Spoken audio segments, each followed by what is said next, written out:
Hello, my name is Teacher Amy, and I am a Magic Master here at Magic Ears. Today I would like to talk to you about voice fatigue, prevention, remedies, causes, and self-care for maintaining a healthy voice, especially during cold and flu season. So just as a surgeon would take careful care to look after their hands, or an NBA basketball player would take special efforts to keep their body healthy, we as online ESL teachers have a responsibility to keep our voice healthy. I have over 15 years of experience in voice training. I was a private piano, voice, and guitar teacher for over 15 years to over 300 students, and I was also the director of an award-winning high school show choir.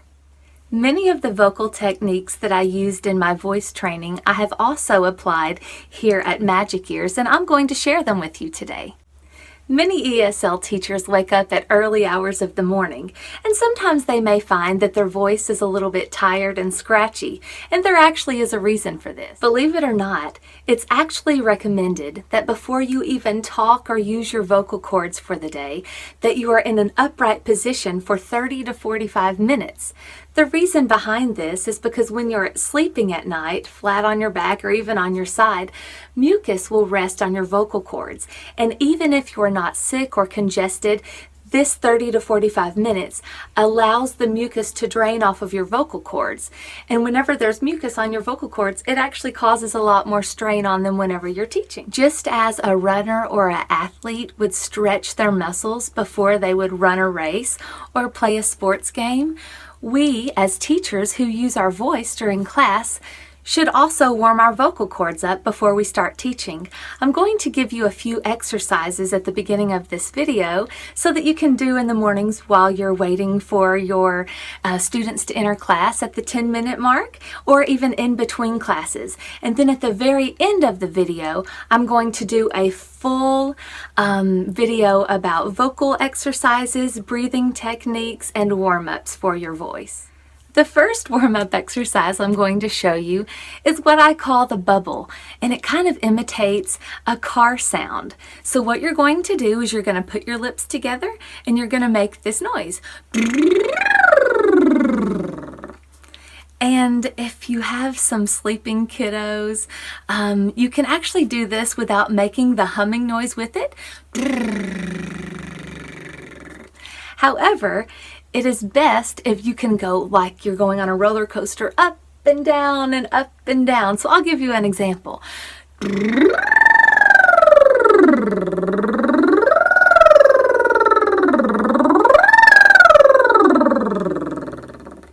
What the bubble exercise does is actually gets the excess mucus off of your vocal cords and starts warming them up so that you're ready to teach. Another technique that you can do before classes is what I call the roller coaster ah. So you're going to make a ah sound, and you're going to start at a very high pitch and then go down. And as you keep doing it, you're going to try to get higher and higher with the first ah sound. I'll give you an example. Ah. Now I'm going to do it again, and I'm going to try to get the first ah even higher. Ah. And then I'll do it again. Ah!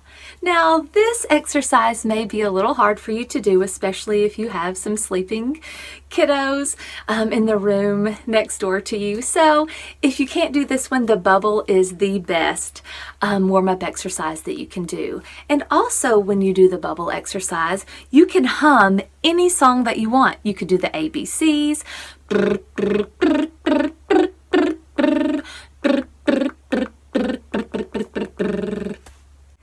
This next part is probably going to disappoint some of the people who are early risers and love their coffee. I am from Tennessee. I'm a Southern girl, so everything that I eat and drink has sugar in it. And so whenever I make my coffee, I actually have coffee with my creamer.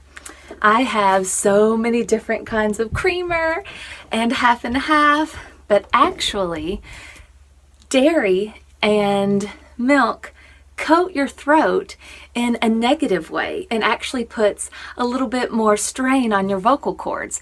So if you are a coffee drinker, probably the thing that you need to skip out on is the dairy or creamer.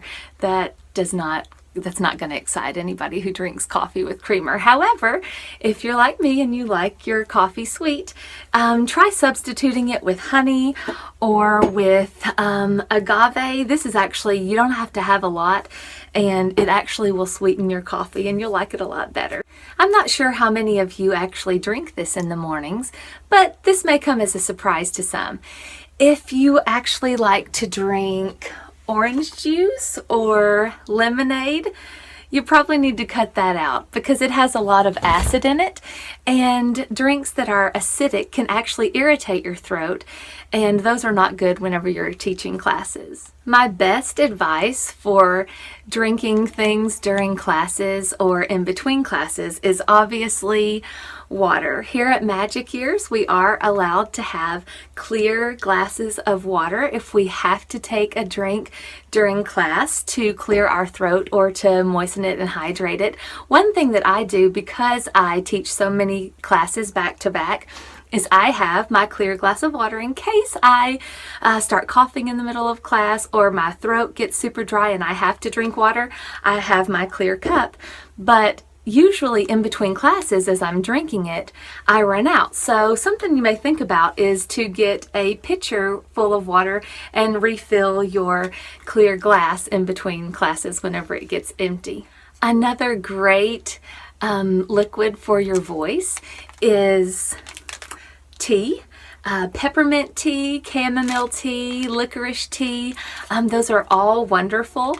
It's great to drink it warm or hot. And actually, one thing I forgot to mention whenever you're drinking your water is it's best to drink it whenever it's at room temperature or even warm. I know that kind of sounds kind of gross to drink warm water, but think about it.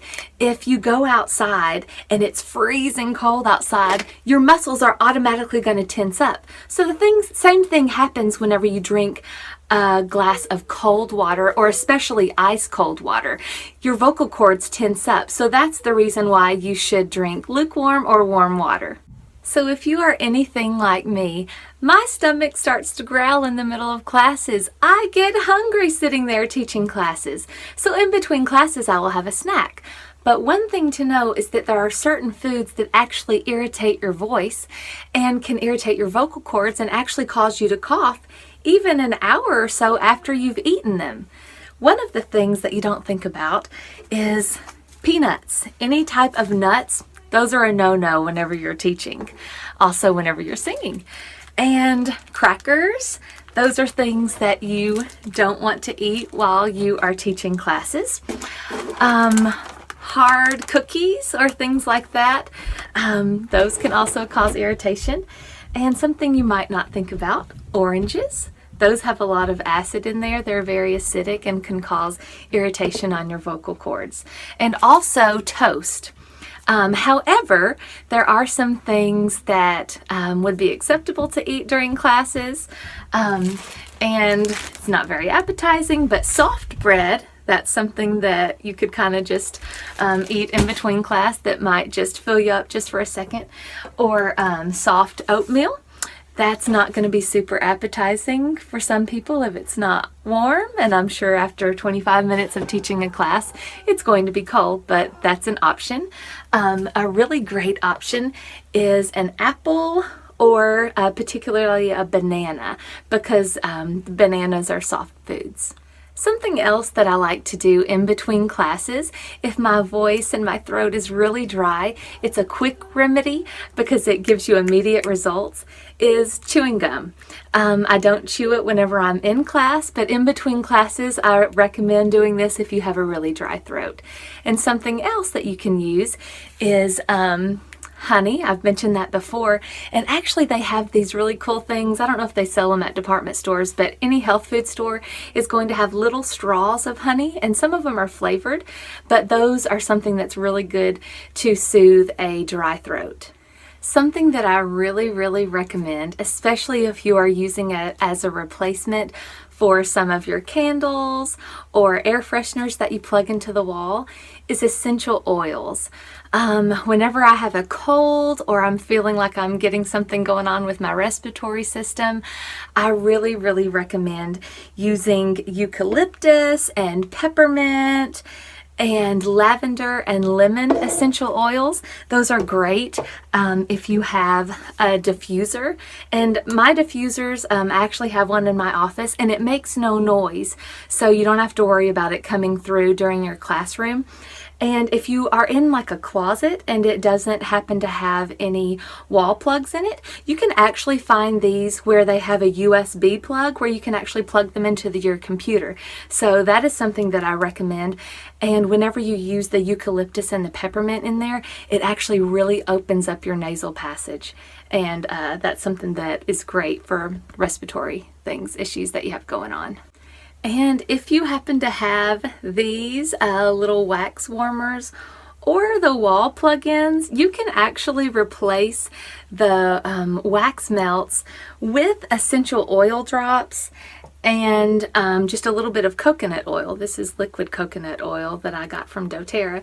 But you can actually put those in there, and it actually will open up your sinus and your nasal passages, and it'll be good for your throat. And also, a little hack that I found, because we have these in lots of the rooms in our house, is you can pop this top off. I'm not going to pop it off right now, but in here I actually have lemon essential oils mixed with water. So this is a really quick and inexpensive fix, and it actually serves a dual purpose. It makes your office smell good or your classroom smell good, and it actually will open up your respiratory system. So if you are someone who does not have a diffuser or a wax melt wall thingy, you can also use essential oils and stick them on cotton balls and just put them right in front of you, because you can actually smell the eucalyptus and peppermint just from the cotton balls, and you can just throw these away each time, and it actually helps your office smell really good too. This next thing is really helpful, especially during cold and flu season. This is something that my children who have asthma actually have to use on a regular basis. I will give you a disclaimer. Make sure that if you use a humidifier that you constantly keep it clean and disinfected, because it can grow mold very easily, and if it has mold in it, that's going to do way more harm than good for your body. But this particular humidifier has a place right here that you can put essential oils in, and then you put the water in this part, and it will actually moisten the air that you breathe, which is good for your vocal cords, and you actually get the extra benefit of the eucalyptus or peppermint essential oils, if that's what you prefer to put in there. Okay, so we're going to do a little exercise together. I want you to tilt your chin up like this and try to swallow. For anybody who that was easy for, you have superpowers, because it is not easy to swallow when your chin is up in the air. So something to think about is the position of your webcam. If your webcam is above your face and you're constantly having to look up, think about it. If you can't swallow when your chin is tilted up, what's happening? It's cutting off your airway, so what's happening is it's harder on your vocal cords. So you're having to strain them a little bit harder. That's not something that you would really think about, but you need to be aware of where your webcam is. That way you're not tilting your chin up like this. The correct position should be like if you had an imaginary string up the spine of your back, and somebody were to pull it, and the back of your neck would go up and your chin would go down just a little bit. So that's the correct position that your head and your neck should be in whenever you are teaching your online classes. Hey, you should really hear this song that I'm listening to. It is awesome! Oh, wait, have you ever been talking to your teenagers or your kids before whenever they have their headphones on and they answer you in a really, really loud voice? Well, that's kind of what some of us do whenever we are teaching our classes. Whenever we have both of our ears on both of our actual real ears, sometimes we have a tendency to talk louder and over talk. So one thing that I recommend in your classrooms is that you kind of have one part of your headphone off of your ear just a little bit so that you can actually hear your voice, because what happens is we're trying to talk over the kids in a noisy classroom. So that's one technique that you can use. Also, they do sell headphones that just have one on them. My kids use those for their gaming computers, and I think the reason why I like that is because I'm constantly yelling at them from a different room, and they can actually hear me whenever they have one of their ears uncovered. So another thing that you can do is whenever you go into your platform and you do the device check, you can put your microphone up at a lot higher level than it's set standardly, so that you don't have to speak so loud and over talk into your microphone so that your voice does not fatigue and get as tired as quickly. Another couple of no-nos whenever you have voice fatigue, or any time for that matter. Have you ever heard anybody clear their throat? That is a huge, huge no-no. You never, ever, ever, under any circumstances, want to clear your throat. And also, you never want to whisper. Both of those things are like putting sandpaper on your vocal cords. They are terrible for your voice. So if you have to feel like you feel the need to clear your throat, there are two things that you can do. Obviously, you can drink some water or some honey or something like that. Or you can do what I call it, like a mock cough, like if you were making fun of somebody coughing. That's actually the best thing to do instead of clearing your throat. Something else that I like to use to take care of my voice is colloidal silver. This is a spray, and I spray it in on the back of my throat, on my vocal cords, before every morning. I don't do it in between classes. Make sure that you're reading the labels on these. I feel like I should say a little disclaimer that I am not a doctor. I'm not trying to prescribe or treat anything. This is just my personal opinion on things that I do to maintain a healthy voice. And this is just a little side note of things that I personally do to stay healthy, especially if I feel like I'm getting a cold or a virus or something, is a neti pot. If you have never tried one of these before, they can be intimidating. They look kind of weird and disgusting, and the thought of putting water in one side of your nose and it coming out the other just is gross. So, but if you are interested in trying one of these, I actually highly recommend it. They actually will clear out your sinuses and make you feel a lot better, a lot quicker. Okay, so now let's talk about using your voice in the classroom and proper ways to use it, especially if you're teaching back-to-back classes. Whenever I taught voice lessons, I talked a lot about using your chest voice to sing with, and then using your head voice to sing with, and then there was what we called the mid-range. So whenever you're teaching classes and you're speaking, you should really be using your head voice and your mid-range. So I'm going to kind of explain a little bit how that works. So whenever you're talking, you really need to be using the front part of your voice, not the back part of your voice. The back part of your voice is usually a little bit lower, and it puts more strain on your vocal cords.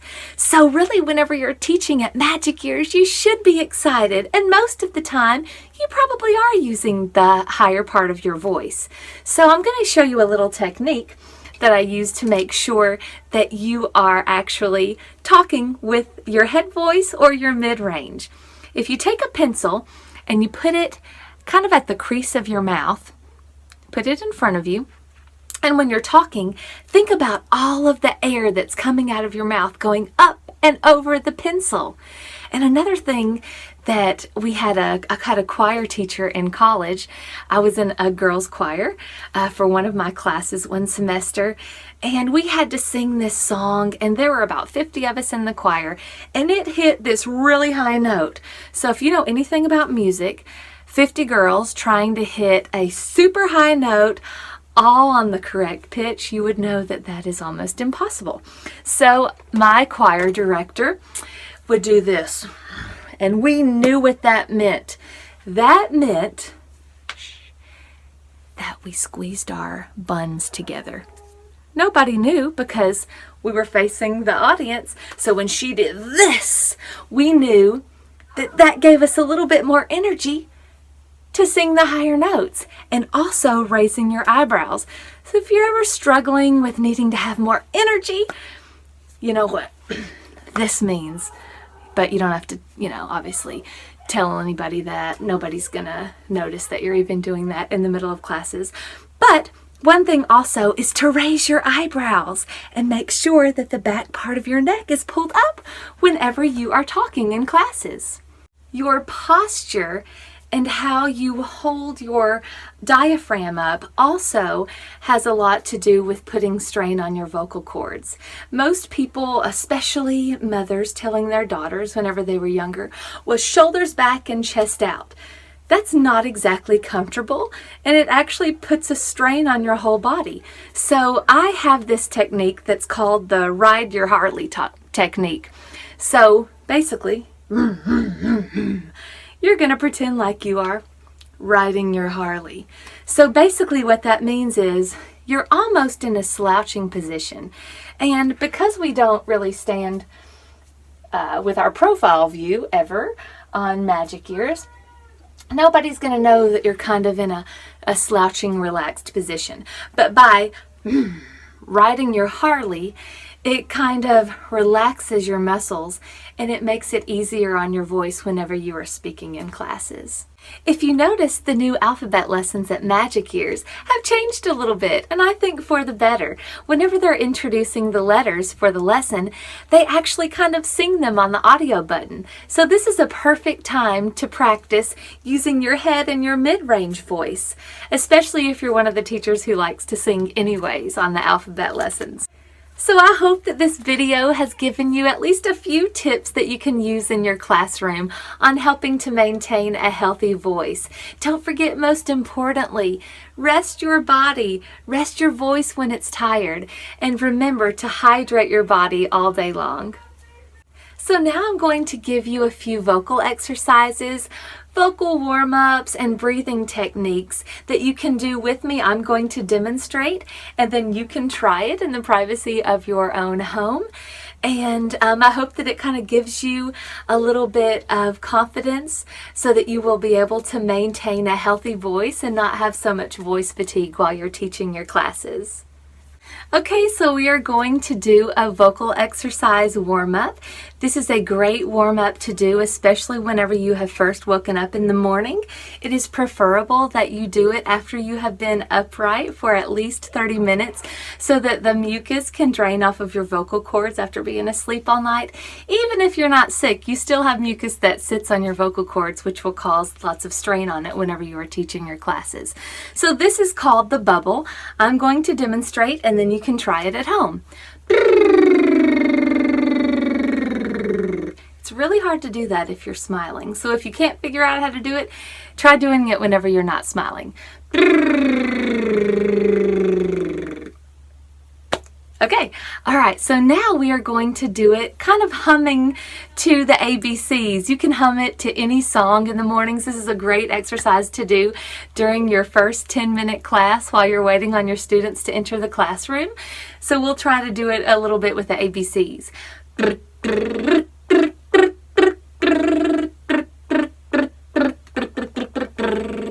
You can do that to any song. I know there's lots of you Disney lover teachers out there, you know, like The Little Mermaid.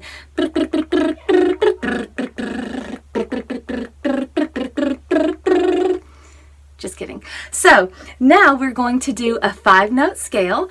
I'm going to demonstrate and then you follow along after. Here we go. Your turn.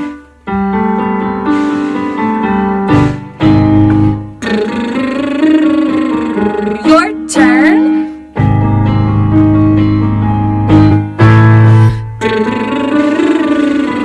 Your turn.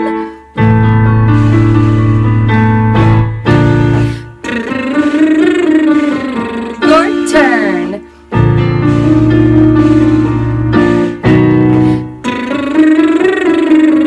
Your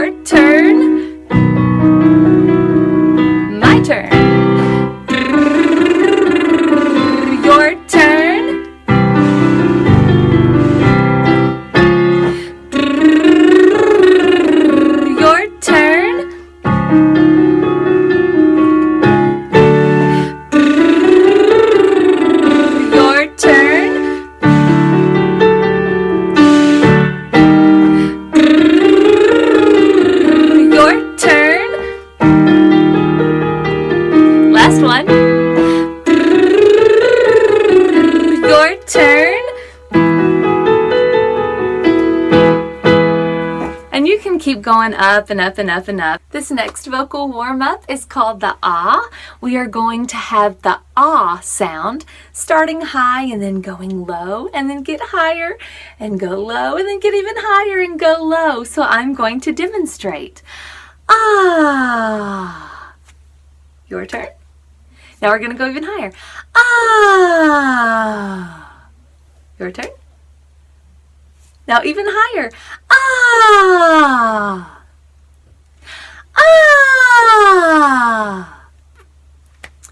Ah.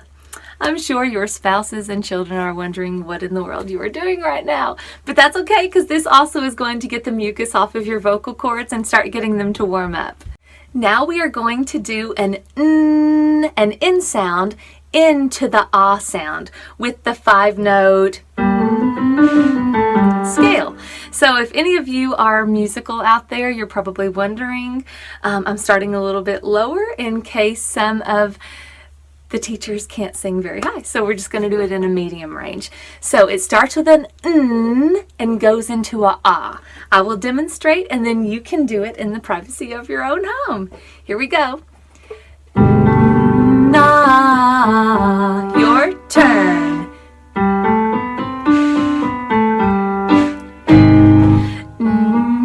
Na, your turn.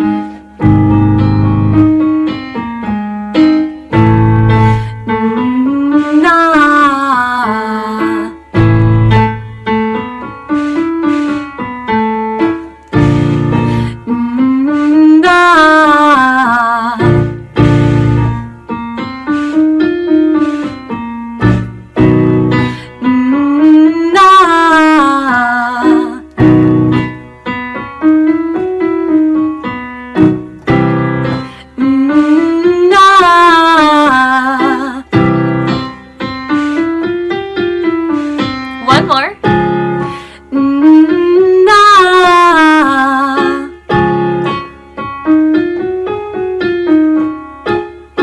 Very good. So now we're going to do the same sound. We're just going to kind of do it staccato, and that just means you kind of make it like popcorn. Okay, so we're going to do ah, ah, ah, ah, ah, ah. So the first part going up, you're making the in sound, and when you come down, you're making the ah sound. So I will demonstrate, and then it will be your turn. Here we go. We're going to start a little bit higher this time. Na, ah, ah, ah. Na, ah, ah, ah.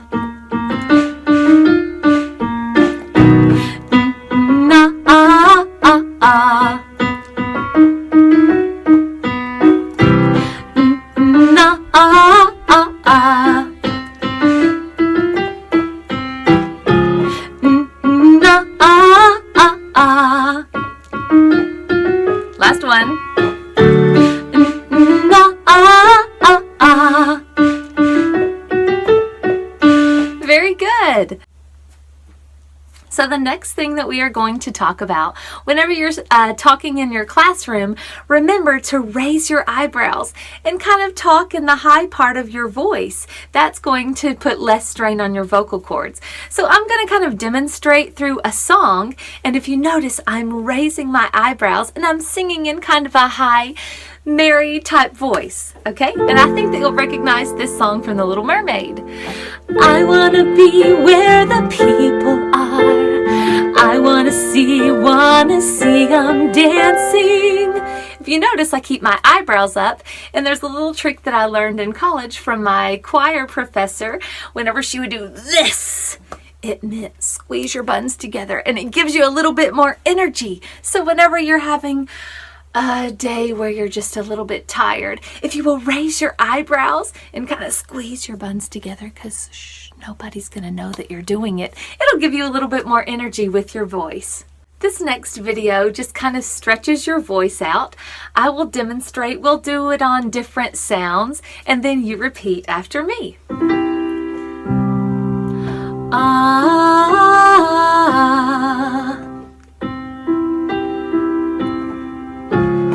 Oh,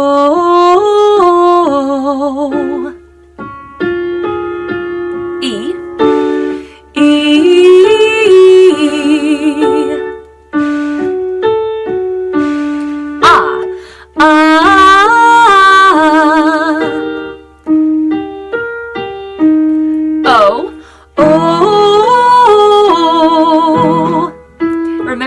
raise your eyebrows.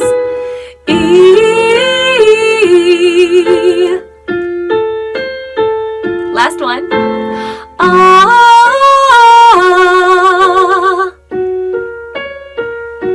Very good. The last thing we are going to talk about is breathing exercises. This is going to give you a little bit more stamina in your classroom when you're teaching back-to-back consecutive classes. So what we're going to do is we're going to breathe in for a certain amount of counts. Then we're going to hold that breath. And then we're going to breathe out on like a TZ sound, and then as soon as we are finished with the count, with the blowing out count, we're going to push it all away and go shh. Okay, so we're going to start with 4 counts, and I'm going to count us in, and then we will start breathing in and filling up our diaphragm. So here we go. 1, 2, ready, breathe in. Hold, blow out.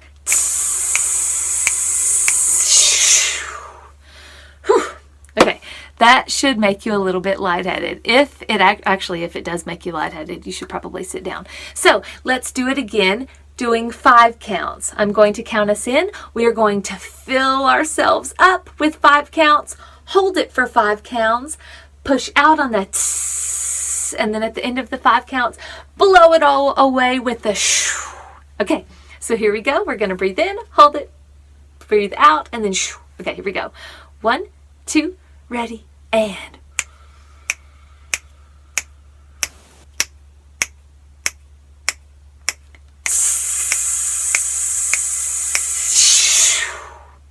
Okay, we're going to do it one more time on 6 counts. Here we go. 1, 2, ready, and.